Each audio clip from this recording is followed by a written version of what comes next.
Who is Sir Keir Starmer and what will a new Labor government mean to the United Kingdom? Joining me live is former Howard Government Minister and Bondi Partners Senior Advisor Peter McGauran. Peter, good morning. Sir Keir Starmer, who is Sir Keir Starmer? Well, he was a high-profile civil rights lawyer and defence counsel, and then he became Director of Public Prosecutions, where he fought on behalf of the Crown very strongly. So he's an interesting character.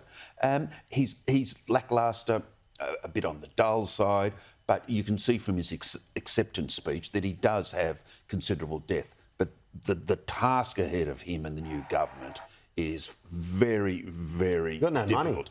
They don't have the money, and they've got an array of problems. They've got immigration, cost of living, energy issues. Sound familiar? Absolutely. For Rishi Sunak, look, he was gone before he began, really. The damage was done, wasn't it? Exactly. The damage was done by Liz Truss and by... For the 3 days she was there. The 47. Give her credit. Look, Rishi Sunak's an interesting character. He's the worst politician I've ever seen. I don't know how much coverage it got here in Australia. I happened to be in England at the time, that he left the D-Day celebrations early. Yeah. I mean, that got is a bit. Yeah. Oh, that's just heresy. Then he did the speech in the rain, launching the campaign, so he looked like a drowned rat. And he made some other basic errors on the campaign trail. So he wasn't a politician, but he was a decent technocrat. They didn't want a technocrat. Back home, and it's not your side of politics, but Fatima Payman, she went in as a Labor senator. Now, she wasn't voted in as an individual, and now she's going to be an independent. I can see why Anthony Albanese and his government are not happy with this. Oh, absolutely. And the pain's just starting, Tim.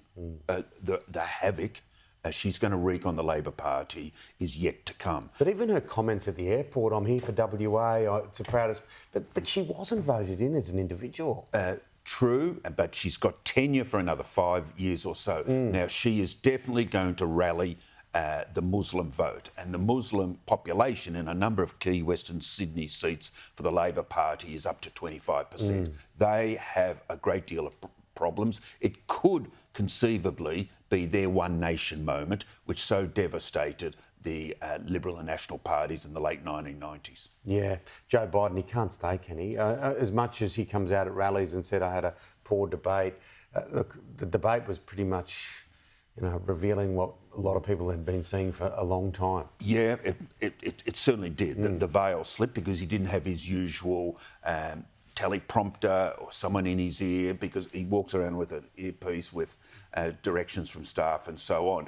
Notice that his behaviour since has been up, but that's the story of Joe Biden. Some days are good days, other days aren't. But take him away from a teleprompter and he's incoherent. I've been speaking to people for several months now who have seen him up close and personal, and their reporting has always been he comes in and out. So the problem is, if they present him when he's in, they'll get away with it, but he's more likely to be out. He has decided to stay, and his team, but the decision will be made for him because he can't keep this up. He is in degenerate cognitive decline. Who will be the person, in your view? It's only a crystal ball moment. We're not going to quote you on it. We're not going to drag up the tape and say Peter McGauran said this. Under their system, it almost certainly has to be Kamala Harris, the Vice President. Okay. Because remember, Biden has the delegates to the conference to nominate him locked away. They're his delegates. Yeah. They're not for shifting. The Democrat Party can't do anything unless Biden falls on his sword or is declared physically unable to continue.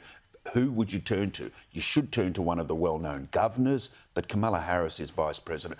It's uncharted waters without precedent in American history. Yeah, it's a docu-series, that's for sure. It's a drama series. It's a soap opera. It is. All of that. You wouldn't believe it if it wasn't true. And no one can predict the outcome except he won't get to the election. No one can vote for him, Tim, in America, and they won't. Trump will just go further and further ahead. Yeah, interesting times. Good to see you, Pete. Thanks, Tim.